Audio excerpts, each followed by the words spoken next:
নমস্কার বন্ধুরা, তোমাদের WBP KP, WBP SI, clerkship ও রাজ্য পঞ্চায়েত পরীক্ষা অর্থাৎ আসন্ন সমস্ত পরীক্ষার জন্য দুর্দান্ত কমনযোগ্য জিকে নিয়ে আমরা হাজির হয়েছি। খুব মনোযোগ সহকারে দেখবে যদি অল্প পরে বেশি নাম্বার পেতে চাও। তো চলো বেশি দেরি না করে শুরু করছি আজকের ক্লাস। তো দেখো কি রয়েছে আমাদের প্রথম প্রশ্ন, বর্তমানে কোনটি মৌলিক অধিকার নয়? বর্তমানে কোনটি মৌলিক অধিকার নয়? অ্যান্সারটি হয়ে যাবে সম্পত্তির অধিকার। সম্পত্তির অধিকার অর্থাৎ ব্যক্তিগত সম্পত্তির অধিকার কিন্তু এখন মৌলিক অধিকারে পড়ে না। ভারতের সংবিধানে তৃতীয় অধ্যায়ের 12 নং থেকে 35 নং ধারার মধ্যে মৌলিক অধিকার রয়েছে। ভারতের মৌলিক অধিকার মোট 6টি।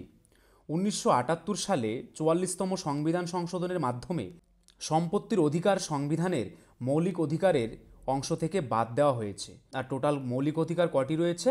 6টি রয়েছে। এবার দেখো সংবিধানের মৌলিক অধিকারগুলি হলো কি কি দেখো। প্রথমে কি রয়েছে? সাম্যের অধিকার। কত থেকে কত নম্বর অনুচ্ছেদ? 14 থেকে 18 নম্বর অনুচ্ছেদ বা ধারার মধ্যে রয়েছে। স্বাধীনতার অধিকার কত থেকে কত? 19 থেকে 22 নম্বর অনুচ্ছেদে। শোষণের বিরুদ্ধে অধিকার কত থেকে কত? 23 ও 24 নম্বর অনুচ্ছেদে।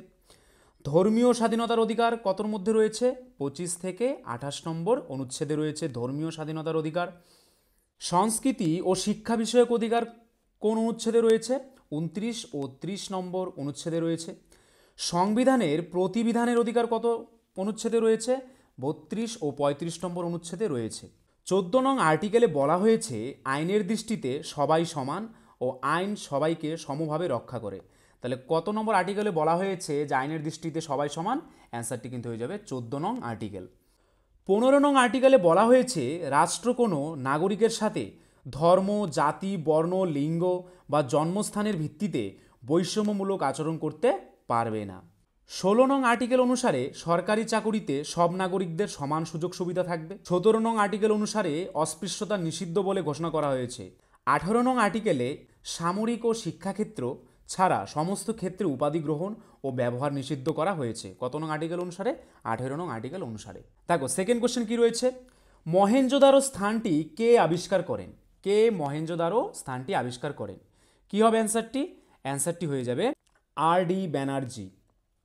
আর.ডি. ব্যানার্জি কিন্তু মহেঞ্জোদারো স্থানটি আবিষ্কার করেন। 1922 সালে আর.ডি. ব্যানার্জি মহেঞ্জোদারো আবিষ্কার করেছিলেন। এখানে বিরাট স্নানাগার পাওয়া গেছে। এই মহেঞ্জোদারোতে কিসের সন্ধান পাওয়া গেছে? বিরাট স্নানাগারের সন্ধান পাওয়া গেছে। হরপ্পা কে আবিষ্কার করেন? দয়ারাম সাহানি। এখানে কিসের সন্ধান পাওয়া গেছে? মৃৎশিল্পের সন্ধান পাওয়া গেছে। কোথায়? হরপ্পাতে। কালীবঙ্গান কে আবিষ্কার করেন? আনন্দলাল ঘোষ। এখানে কিসের প্রমাণ পাওয়া গেছে? ভূমিকম্পের প্রমাণ পাওয়া গেছে। তাহলে ভূমিকম্পের প্রমাণ পাওয়া গেছে কোথায়? কালীবঙ্গানে। সুতকাজনদের কে আবিষ্কার করেন? আর সিং। এখানে কিসের সন্ধান পাওয়া গেছে? ঘোড়ার হাড় পাওয়া গেছে। লোথাল কে আবিষ্কার করেন? আর্লেনস্টাইন। এখানে কিসের সন্ধান পাওয়া গেছে? বন্দরের সন্ধান পাওয়া গেছে। তাহলে পরীক্ষা প্রশ্ন আসতেই পারে বন্দরের সন্ধান পাওয়া গেছে কোথায়? অ্যান্সারটি কী হয়ে যাবে? লোথাল। ধোলাভিরা কে আবিষ্কার করেন? আর.এস. বিস্ত। সুসজ্জিত দুর্গ পাওয়া গেছে। তাহলে ধোলাভিরাতে কিসের সন্ধান পাওয়া গেছে? সুসজ্জিত দুর্গের সন্ধান পাওয়া গেছে। ধোলাভিরা পশ্চিম ভারতের গুজরাট রাজ্যের কচ্ছ জেলার একটি প্রত্নতাত্ত্বিক স্থান। রংপুর কে আবিষ্কার করেন? J Peter. এখানে কিসের সন্ধান পাওয়া গেছে? চালের সন্ধান পাওয়া গেছে। কোথায়? রংপুরে। নেক্সট দেখো কি রয়েছে, টাইগার উডস নামটি কোন খেলার সঙ্গে যুক্ত? টাইগার উডস নামটি কোন খেলার সঙ্গে যুক্ত? কি হবে অ্যান্সারটি? অ্যান্সারটি কিন্তু হয়ে যাবে গলফ। গলফ খেলার সঙ্গে কিন্তু টাইগার উডস নামটি জড়িত। তারপর দেখো ফুটবল খেলায় জড়িত কিছু উল্লেখযোগ্য ব্যক্তি কে কে? Diego Maradona, Cristiano Ronaldo, Lionel Messi, Neymar Junior, Pele, Zinedine Zidane প্রমুখ হচ্ছে কি বিখ্যাত ফুটবল প্লেয়ার। তারপর দেখো লন টেনিস খেলায় জড়িত উল্লেখযোগ্য ব্যক্তি কে কে? Roger Federer, Rafael Nadal, Novak জোকোভিচ, Serena Williams, Pete Sampras, Steffi Graf প্রমুখ হচ্ছে কি লন টেনিস প্লেয়ার। তারপর দেখো দাবা খেলায় জড়িত উল্লেখযোগ্য ব্যক্তি কে কে? Magnus Carlsen, Viswanathan Anand, Gary কাসবার্ফ, Bobby fisher এরা হচ্ছে কি উল্লেখযোগ্য দাবাড়ু। নেক্সট কি রয়েছে দেখো, মোগল সম্রাটদের মধ্যে প্রথম গাজী উপাধি ব্যবহার করেন কে? মোগল সম্রাটদের মধ্যে প্রথম গাজী উপাধি ব্যবহার করেন কে? অ্যান্সারটি কিন্তু হয়ে যাবে বাবর। বাবর কিন্তু প্রথম গাজী উপাধি ব্যবহার করেন। বাবর খানুয়ার যুদ্ধের পূর্বে গাজী উপাধি নিয়ে মুসলিমদের একত্রিত করেন। আর এই গাজী শব্দের অর্থ কি? ধর্মযোদ্ধা। খানুয়ার যুদ্ধের সময় তিনি এই গাজী উপাধি গ্রহণ করেন। বন্ধুরা, আরেকটি কথা, WBP constable, SI and KP constable অধ্যায়ভিত্তিক সেরা প্রস্তুতি নিতে আমাদের হোয়াটসঅ্যাপ নাম্বারে একবার হোয়াটসঅ্যাপ করে নাও। গণিত, ইংরেজি, জিকে, রিজনিং প্রত্যেকটা বিষয়ে একদম অধ্যায় ধরে ধরে বেসিক লেভেল থেকে একদম প্রথম থেকে ক্লাস করানো হবে। মাসিক কোনো বেতন নেই, পরীক্ষা পর্যন্ত সেরা গাইডেন্স পাবে নতুন সিলেবাস অনুযায়ী। Live class, recorded class plus PDF all পাবে। একবার পেমেন্ট করলেই যতদিন না চাকরি পাচ্ছ ক্লাস করতে পারবে। One time payment. 5 জন আলাদা আলাদা টিচার্সের মাধ্যমে তোমাদের প্রত্যেকটি সাবজেক্ট ধরে ধরে অঙ্ক একদম যারা কিছুই বুঝতে পারো না তাদের জন্য জলের মতো সহজ করে বুঝিয়ে দেওয়া হবে।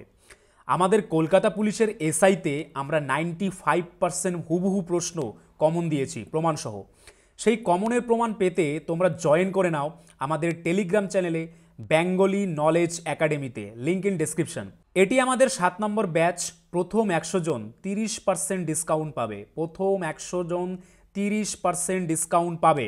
তাই ভাই, তোমার যদি একটি সিট এনি হাউ চাই, যেহেতু পশ্চিমবঙ্গ পুলিশ এবং কলকাতা পুলিশ দুটো ভ্যাকেন্সি বেরিয়েছে, তাই একটিতে না একটিতে কিন্তু তোমার হবেই এবার। যদি আমাদের কাছে প্রস্তুতি নাও, 95% হুবহু কমন দেওয়ার দায়িত্ব আমাদের। তোমরা শুধু পড়াশোনা করবে।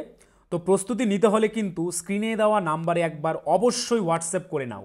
একদম বেসিক থেকে ধরে ধরে প্রথম থেকে সমস্ত ক্লাস করানো হবে।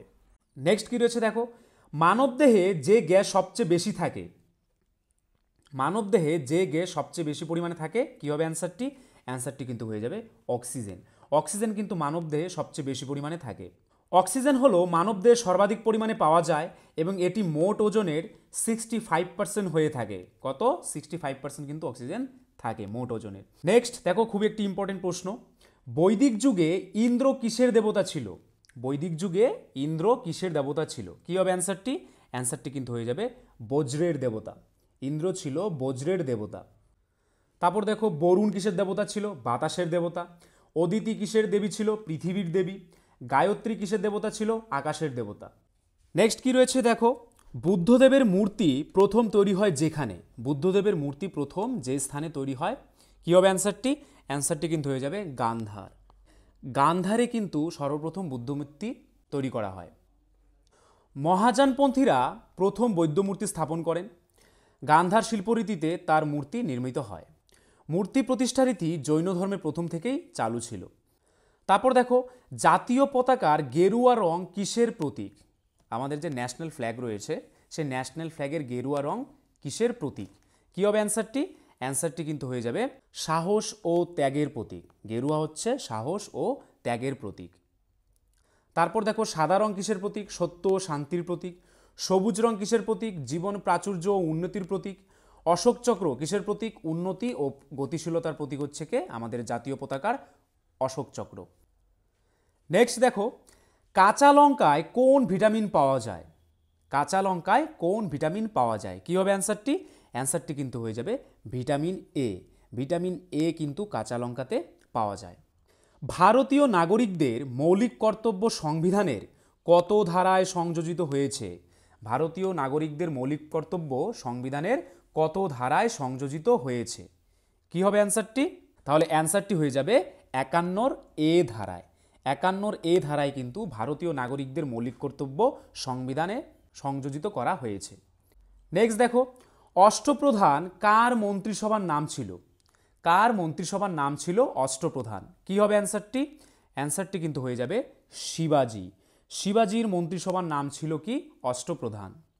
শিবাজি ছত্রপতি ও গোব্রাহ্মণ প্রজাপালক উপাধি গ্রহণ করে স্বাধীন মারাঠা সাম্রাজ্য প্রতিষ্ঠা করেন।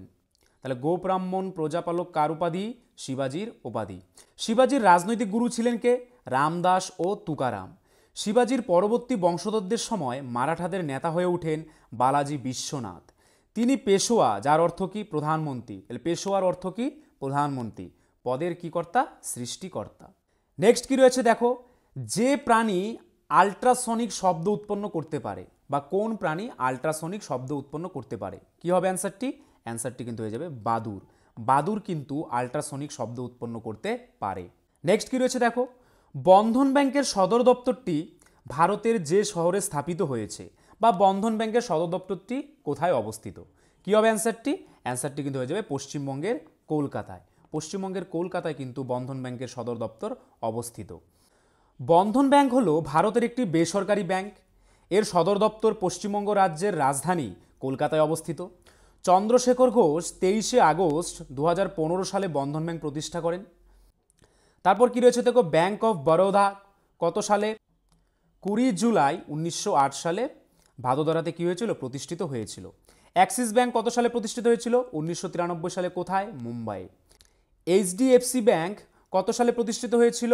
এইচডিএফসি ব্যাংক 1994 সালে মুম্বাইয়ে প্রতিষ্ঠিত হয়েছিল।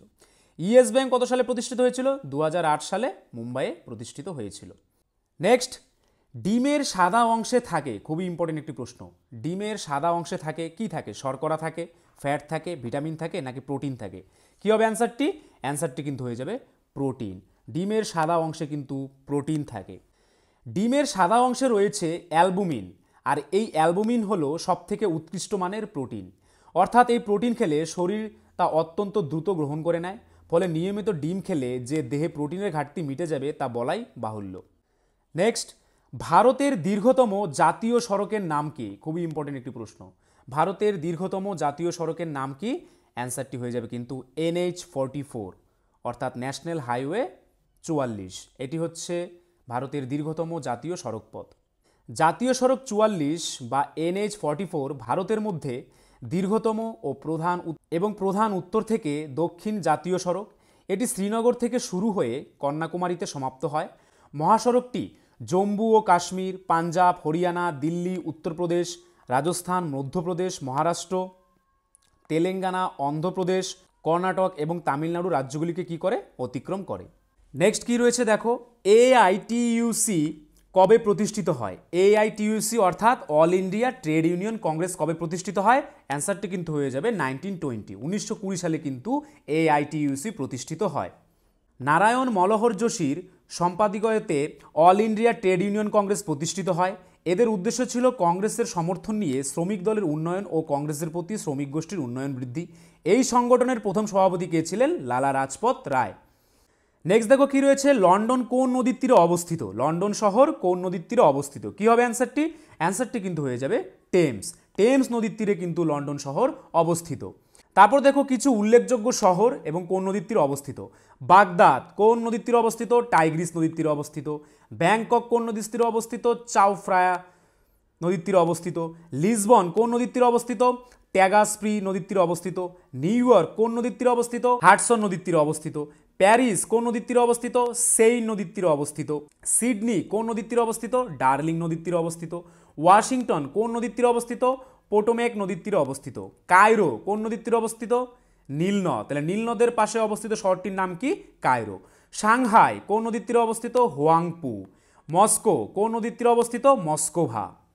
নেক্সট দেখো কি রয়েছে, কোন শিখ গুরু খালসা বাহিনী তৈরি করেন?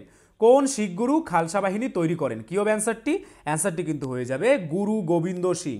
গুরু গোবিন্দ সিং কিন্তু খালসা বাহিনী তৈরি করেন। গুরু গোবিন্দ সিং ছিলেন শিখদের দশম গুরু। তিনি গুরু তেগ বাহাদুরের পুত্র। তিনি 1666 সালে বিহারের পাটনায় জন্মগ্রহণ করেন। খালসা পন্থ একটি সম্প্রদায় যা শিখ ধর্মকে তার বিশ্বাস হিসেবে বিবেচনা করে, তা গুরু গোবিন্দ সিং দ্বারা প্রতিষ্ঠিত হয়েছিল। গুরু গোবিন্দ সিংকে শেষ মানব শিখ গুরু হিসেবে কি করা হয়? বিবেচনা করা হয়। পরবর্তী প্রশ্ন কি রয়েছে দেখো, বীজের অঙ্কুরোদ্গমের জন্য প্রয়োজনই হলো। বীজের অঙ্কুরোদ্গমের জন্য প্রয়োজন হলো, কি হবে অ্যান্সারটি? অ্যান্সারটি হয়ে যাবে বায়ু, জল, আলো এবং তাপমাত্রা। এগুলি কিন্তু বীজের অঙ্কুরোদ্গমের জন্য প্রয়োজন। নেক্সট কোয়েশ্চেন কি রয়েছে দেখো, ঘর্ষণের ফলে যে শক্তি উৎপন্ন হয়, ঘর্ষণের ফলে যে শক্তি উৎপন্ন হয়, কি হবে অ্যান্সারটি? অ্যান্সারটি কিন্তু হয়ে যাবে তাপ শক্তি। ঘর্ষণের ফলে তাপ শক্তি উৎপন্ন হয়। ঘর্ষণের ফলে একটি বস্তুর কক্ষপথে উপস্থিত শক্তির পরিমাণ বাড়ে এবং তাপমাত্রা উচ্চ হয়। দুইটি বস্তুর মধ্যে ঘর্ষণ হলে তাদের পৃথক পৃথক অণুগুলি সমন্বয় করা হয়। এই সমন্বয়ের ফলে বস্তুর কেন্দ্রীয় শক্তি পরিবর্তিত হয় এবং তাপ উৎপন্ন হয়। নেক্সট কি রয়েছে দেখো, ভাগবত গীতা কে ইংরেজিতে প্রথম অনুবাদ করেন? কে ইংরেজিতে প্রথম ভাগবত গীতা অনুবাদ করেন? কি হবে অ্যান্সারটি? অ্যান্সারটি কিন্তু হয়ে যাবে চার্লস উইলকিনসন। চার্লস উইলকিনসন কিন্তু সর্বপ্রথম ভাগবত-গীতাকে ইংরেজিতে অনুবাদ করেন। প্রথমবারের জন্য 1785 সালে ভাগবত-গীতা ইংরেজিতে অনুবাদ করেন কে? Charles Wilkinson. পরবর্তী প্রশ্ন কি রয়েছে দেখো, কেঁচো কিসের সাহায্যে শ্বাসকার্য চালায়? কেঁচোর শ্বাসকার্য চালায় কিসের সাহায্যে, বা কেঁচোর শ্বাসঅঙ্গের নাম কি? কী হবে অ্যান্সারটি? অ্যান্সারটি কিন্তু হয়ে যাবে দেহত্বক। তারপর দেখো স্পঞ্জ, হাইড্রা, অ্যামিবা, প্যারাসিয়াম এদের শ্বাসঅঙ্গের নাম কি? সংকোচী গহ্বর। কেঁচো, জোকের শ্বাসঅঙ্গের নাম কি? দেহত্বক বা চামড়া। বাদুর, তিমি, মানুষ এদের শ্বাসঅঙ্গের নাম কি? ফুসফুস। ব্যাঙাচির শ্বাসঅঙ্গের নাম কি? বহিফুলকা ও অন্তঃফুলকা। পাখির শ্বাসঅঙ্গের নাম কি? ফুসফুস। সরীসৃপ প্রাণীদের শ্বাসঅঙ্গের নাম কি? এটাও কিন্তু ফুসফুস। শামুক, ঝিনুক এদের শ্বাসঅঙ্গের নাম কি? ফুলকা ও ম্যান্টল পর্দা। মাছের শ্বাসঅঙ্গের নাম কি? ফুলকা। চিংড়ি ও রাজকাঁকড়ার শ্বাসঅঙ্গের নাম কি? ফুলকা। ফড়িং ও আরশোলার শ্বাসঅঙ্গের নাম কি? ট্রাকিয়া। মশা ও পিঁপড়ের শ্বাসঅঙ্গের নাম কি? স্পিরাকল। নেক্সট কি রয়েছে দেখো, কোন রাষ্ট্রপতি বিনা প্রতিদ্বন্দ্বিতায় নির্বাচিত হয়েছিলেন? কোন রাষ্ট্রপতি বিনা প্রতিদ্বন্দ্বিতায় নির্বাচিত হয়েছিলেন? কি হবে অ্যান্সারটি? অ্যান্সারটি কিন্তু হয়ে যাবে নীলম সঞ্জীব রেড্ডি। নীলম সঞ্জীব রেড্ডি কিন্তু বিনা প্রতিদ্বন্দ্বিতায় নির্বাচিত হয়েছিলেন। নীলম সঞ্জীব রেড্ডি সর্বসম্মতিক্রমে বিনা প্রতিদ্বন্দ্বিতায় ষষ্ঠ রাষ্ট্রপতি নির্বাচিত হন। এর আগে 26শে মার্চ 1977-এ শ্রী নীলম সঞ্জীব রেড্ডি সর্বসম্মতভাবে লোকসভার স্পিকার নির্বাচিত হন, কিন্তু 13ই জুলাই 1977 তারিখে তিনি রাষ্ট্রপতি পদে মনোনীত হওয়ায় তিনি এই পদ ছেড়ে দেন। পরবর্তী প্রশ্ন কি রয়েছে দেখো, ভারতের বৃহত্তম জাহাজ নির্মাণ কারখানা কোনটি? ভারতের বৃহত্তম জাহাজ নির্মাণ কারখানা কোনটি? কি হবে অ্যান্সারটি? অ্যান্সারটি কিন্তু হয়ে যাবে কোচিনের কোচিন শিপইয়ার্ড। কোচিনের কোচিন শিপইয়ার্ড কিন্তু ভারতের বৃহত্তম জাহাজ নির্মাণ কেন্দ্র। ভারতের বৃহত্তম বাণিজ্যিক জাহাজ নির্মাতা হলো কোচিন শিপইয়ার্ড লিমিটেড বা CSL। এটি ভারতের বৃহত্তম জাহাজ নির্মাণ এবং রক্ষণাবেক্ষণের সুবিধা। এটি ভারতের কেরালা রাজ্যের কোচি বন্দর শহরে অবস্থিত। পরবর্তী প্রশ্ন কি রয়েছে দেখো, আরবের প্রধান কৃষিজ সম্পদ হলো? আরবের প্রধান কৃষি সম্পদ হলো, কি হবে অ্যান্সারটি? অ্যান্সারটি কিন্তু হয়ে যাবে খেজুর। খেজুর কিন্তু আরবের প্রধান কৃষি সম্পদ। সৌদি আরবের কৃষি হলো খেজুর, দুগ্ধজাত পণ্য, ডিম, মাছ, মুরগি, ফল, শাকসবজি এবং ফুল বিশ্বজুড়ে রপ্তানির ওপর দৃষ্টি নিবদ্ধ করে, কারণ এটি এই জাতীয় পণ্য উৎপাদনে স্বয়ংসম্পূর্ণতা অর্জন করেছে। নেক্সট কি রয়েছে দেখো, ভারতীয় জীবন বীমা সংস্থাটি কবে প্রতিষ্ঠিত হয়? ভারতীয় জীবন বীমা সংস্থাটি কবে প্রতিষ্ঠিত হয়? কি হবে অ্যান্সারটি? অ্যান্সারটি কিন্তু হয়ে যাবে 1956 খ্রিস্টাব্দে। 1956 খ্রিস্টাব্দে কিন্তু ভারতীয় জীবন বীমা সংস্থাটি প্রতিষ্ঠিত হয়েছিল। পরবর্তী প্রশ্ন দেখো, তড়িৎ পরিবহনে সাহায্য করে, তড়িৎ পরিবহনে সাহায্য করে কি? অপশন দেখো, মুক্ত ইলেকট্রন, বদ্ধ ইলেকট্রন, নিউক্লিয়াস নাকি প্রোটন। কি হবে অ্যান্সারটি? অ্যান্সারটি কিন্তু হয়ে যাবে মুক্ত ইলেকট্রন। তড়িৎ পরিবহনে সাহায্য করে মুক্ত ইলেকট্রন। তারপর দেখো, নারকন্দাম ও ব্যারেনদ্বীপ দুটি হলো, নারকন্দাম ও ব্যারেনদ্বীপ দুটি হলো কি? অ্যান্সার হয়ে যাবে সবিরাম বা সক্রিয় আগ্নেয়গিরি। সবিরাম বা সক্রিয় আগ্নেয়গিরি হচ্ছে নারকন্দাম আর কি ব্যারেনদ্বীপ। তারপর কি রয়েছে দেখো, ভূমধ্যসাগরের মাউন্ট স্ট্রোমলি একটি সক্রিয় আগ্নেয়গিরি। সুপ্ত আগ্নেয়গিরি কোনগুলি দেখো, হাওয়াইয়ের মাউনা কেয়া, জাপানের মাউন্ট ফুজি, আফ্রিকার মাউন্ট কিলিমাঞ্জারো ও তুরস্কের কি আরারাত পর্বত হচ্ছে সুপ্ত আগ্নেয়গিরি। তারপর দেখো একটি মৃত আগ্নেয়গিরির উদাহরণ কি? মায়ানমারের মাউন্ট পোপো হচ্ছে একটি কি মৃত আগ্নেয়গিরি। নেক্সট দেখো, ভারতের পরমাণু গবেষণার জনক কাকে বলা হয়? কাকে ভারতের পরমাণু গবেষণার জনক বলা হয়? কি হবে অ্যান্সারটি? অ্যান্সারটি কিন্তু হয়ে যাবে H.J. ভাবা। H.J. ভাবাকে কিন্তু ভারতের পরমাণু গবেষণার জনক বলা হয়ে থাকে। এই H.J. ভাবা অর্থ হচ্ছে, মানে যার পুরো নাম কি, হোমি জাহাঙ্গীর ভাবা। হোমি জাহাঙ্গীর ভাবাকে ভারতীয় পারমাণবিক কর্মসূচির জনক বলা হয়। তিনি একজন ভারতীয় পরমাণু পদার্থবিদ ছিলেন, যিনি ভাবা অ্যাটমিক রিসার্চ সেন্টার এবং tata institute of fundamental research প্রতিষ্ঠা করেছিলেন। ডক্টর হোমি ভাবা 1954 সালের জানুয়ারিতে আণবিক শক্তি সংস্থাপন ট্রম্বে প্রতিষ্ঠা করেন। তারপর দেখো, বিক্রম সারাভাইকে কি বলা হয়? ভারতীয় মহাকাশ কর্মসূচির জনক বলা হয় কাকে? বিক্রম সারাভাইকে। রমন প্রভাব কাকে বলা হয়? CV রমনকে। আর ভারতের মিসাইলম্যান কাকে বলা হয়? ডক্টর APJ আব্দুল কালামকে কিন্তু ভারতের মিসাইলম্যান বলা হয়ে থাকে। পরবর্তী প্রশ্ন কি রয়েছে দেখো, লেপচা উপজাতি প্রধানত কোন রাজ্যে দেখা যায়? কোন রাজ্যে লেপচা উপজাতি দেখা যায়? কি হবে অ্যান্সারটি? অ্যান্সারটি কিন্তু হয়ে যাবে সিকিম। সিকিম রাজ্যে কিন্তু লেপচা উপজাতি দেখা যায়। তারপর দেখো মেঘালয়ে কোন কোন উপজাতি দেখা যায়, গারো, খাসি, জয়ন্তিয়া, এগুলো হচ্ছে মেঘালয়ের কিছু উপজাতি। মণিপুরের উপজাতি কোনগুলি দেখো, কুকি, লেপচা, এগুলো হচ্ছে মণিপুরের কিছু উপজাতি। রাজস্থানের কিছু উপজাতির নাম কি, ভিল, মিনা, কাথরিয়া। ঝাড়খণ্ডের কিছু উপজাতির নাম কি, সাঁওতাল, পাহাড়িয়া, মুন্ডা, ওরাও। এবং সিকিমের কিছু উপজাতি কি, লেপচা এবং কি ওয়াংচু, এগুলো হচ্ছে সিকিমের উল্লেখযোগ্য উপজাতি। তো বন্ধুরা এই ছিল আজকের ভিডিও। তো তোমরা যদি আমাদের চ্যানেলে নতুন হয়ে থাকো, আমাদের চ্যানেলটিকে কিন্তু অবশ্যই সাবস্ক্রাইব করে নোটিফিকেশন অল করে রাখবে। আর তার পাশাপাশি তোমরা যদি পুলিশের ব্যাচে অ্যাডমিশন নিতে চাও, তাহলে আমাদের স্ক্রিনে দেওয়া নাম্বারে একবার অবশ্যই হোয়াটসঅ্যাপ করে নেবে। আর আজকের ভিডিওর যদি পিডিএফ পেতে চাও, তাহলে আমাদের টেলিগ্রাম চ্যানেলে জয়েন করে নাও, যেটা বেঙ্গলি নলেজ একাডেমি এই চ্যানেলে, যেটি এই ভিডিওর ডেসক্রিপশনে দেওয়া থাকবে। তাহলে চলো আজকের জন্য এতটুকুই, ধন্যবাদ। বন্ধুরা আরেকটি কথা, WBP constable, SI and KP constable অধ্যায়ভিত্তিক সেরা প্রস্তুতি নিতে আমাদের হোয়াটসঅ্যাপ নাম্বারে একবার হোয়াটসঅ্যাপ করে নাও। গণিত, ইংরেজি, জিকে, রিজনিং প্রত্যেকটা বিষয়ে একদম অধ্যায় ধরে ধরে বেসিক লেভেল থেকে একদম প্রথম থেকে ক্লাস করানো হবে। মাসিক কোনো বেতন নেই, পরীক্ষা পর্যন্ত সেরা গাইডেন্স পাবে নতুন সিলেবাস অনুযায়ী। Live class, recorded class plus PDF all পাবে। একবার পেমেন্ট করলেই যতদিন না চাকরি পাচ্ছ ক্লাস করতে পারবে। One time payment. 5 জন আলাদা আলাদা টিচার্সের মাধ্যমে তোমাদের প্রত্যেকটি সাবজেক্ট ধরে ধরে, অঙ্ক একদম যারা কিছুই বুঝতে পারো না তাদের জন্য জলের মতো সহজ করে বুঝিয়ে দেওয়া হবে। আমাদের কলকাতা পুলিশের এসআইতে আমরা 95% হুবহু প্রশ্ন কমন দিয়েছি প্রমাণসহ। সেই কমনের প্রমাণ পেতে তোমরা জয়েন করে নাও আমাদের টেলিগ্রাম চ্যানেলে বেঙ্গলি নলেজ একাডেমিতে, লিঙ্ক ইন ডেসক্রিপশন। এটি আমাদের 7 নম্বর ব্যাচ। প্রথম 100 জন 30% ডিসকাউন্ট পাবে। প্রথম 100 জন 30% ডিসকাউন্ট পাবে। তাই ভাই, তোমার যদি একটি সিট এনি হাউ চাই, যেহেতু পশ্চিমবঙ্গ পুলিশ এবং কলকাতা পুলিশ দুটো ভ্যাকেন্সি বেরিয়েছে, তাই একটিতে না একটিতে কিন্তু তোমার হবেই এবার। যদি আমাদের কাছে প্রস্তুতি নাও, 95% হুবহু কমন দেওয়ার দায়িত্ব আমাদের। তোমরা শুধু পড়াশোনা করবে। তো প্রস্তুতি নিতে হলে কিন্তু স্ক্রিনে দেওয়া নাম্বারে একবার অবশ্যই হোয়াটসঅ্যাপ করে নাও। একদম বেসিক থেকে ধরে ধরে প্রথম থেকে সমস্ত ক্লাস করানো হবে।